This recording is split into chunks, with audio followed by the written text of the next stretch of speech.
Hi Dixons, I'm Simon Palmer, Trust Assistant Principal at Dixons. And I'm Adam Clough, Vice Principal at Dixons. Today's episode is all about examples of how to use explicit instruction with checks for understanding as you teach new concepts to students. It will include real classroom footage of expert teachers modelling how to use these techniques with students. When you think about an I do, we do, you do teaching sequence, explicit instruction generally refers to the I do part. Explicit instruction is not lecturing students. Instead, it refers to a range of teacher-led approaches such as clear explanations, modelling, and frequent checks for understanding. It is often followed by extensive practice of routine exercises and later moves on to independent work.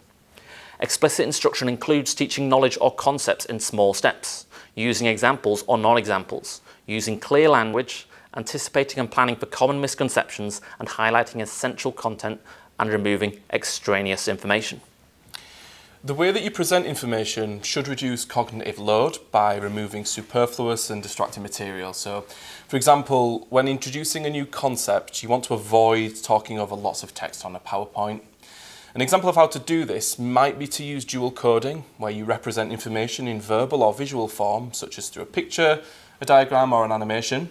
So here is a quick example of this, where the teacher is explaining how transformers work to students for the first time. Now, the first coil is going to be called our primary coil. The second coil is going to be called secondary. What does which comes first, primary or secondary? Go for Hibak. So primary, secondary, much like primary school, secondary school. So you've got a primary coil, a secondary coil. Now, what makes this different? You've got a coil. You've then got a lump of soft iron that is going to go inside that. And what's going to happen when you put it inside that, you are going to have one coil here, your primary coil, that's going to be wrapped around an iron core.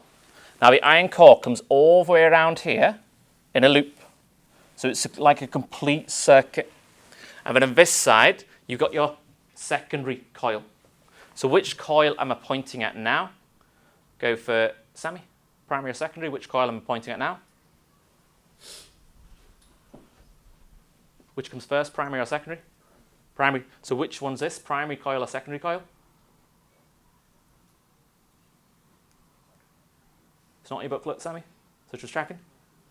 Primary coil. So what do we call this coil, Hafsa? You then have an AC input. Call, remind me, what is AC?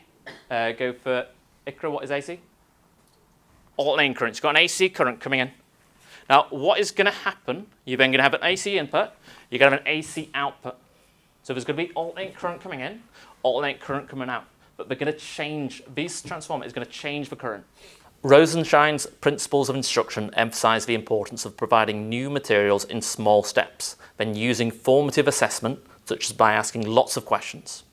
This helps students to assimilate new materials with prior learning. It also helps students to check for their understanding.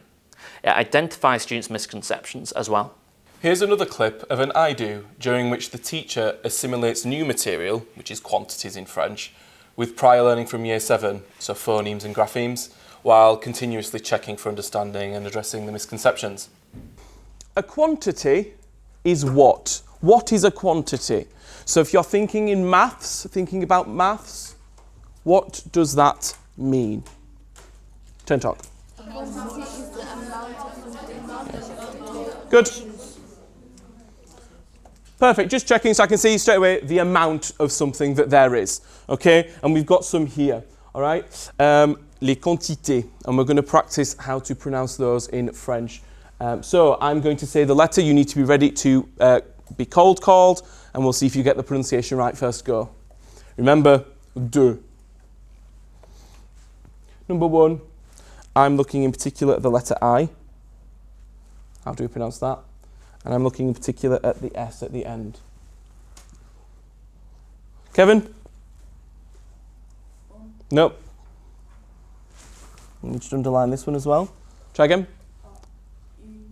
Nope. My turn, your turn. Un. Off you go. Nope.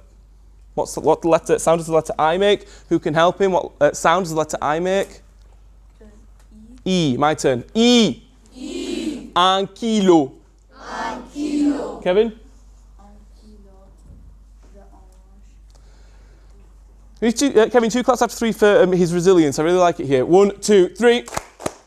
What happens here? I'm underlining essentially the whole thing at this point, aren't I? What's happening here with this apostrophe? What do we do in French when we have an apostrophe? Shaza? The letters flow. In English and German, our sounds are quite broken. There's a lot of we call it glottal stops. We have them in the Yorkshire dialect in particular. In French, they hate that. They like the language to sound like it flows like a river. So instead of saying un kilo de orange with 2 vowel sounds next to one another, they join them together so it becomes d'orange. Okay, so try again. Kevin, I'm sure you're going to be the most French you've ever been in your young life. Off you go. Oh, I lied. My turn, your turn. Kevin, I believe in you. I am going to throw myself out of the window and it'll be very sad for all involved. My turn, your turn. Un kilo. Un kilo. Kevin, I believe in you. Off you go. It was good. It was good. It was good. All together, my turn, your turn, the whole class. Un kilo d'orange. Un kilo d'orange. 2 claps after 3 for Kevin. Thank you. 1, 2, 3. Thanks for watching this episode on explicit instruction with checks for understanding, and please check out the description below for further information on this technique. Please remember to like and subscribe to OpenSource and be sure to watch the coming episodes in this series.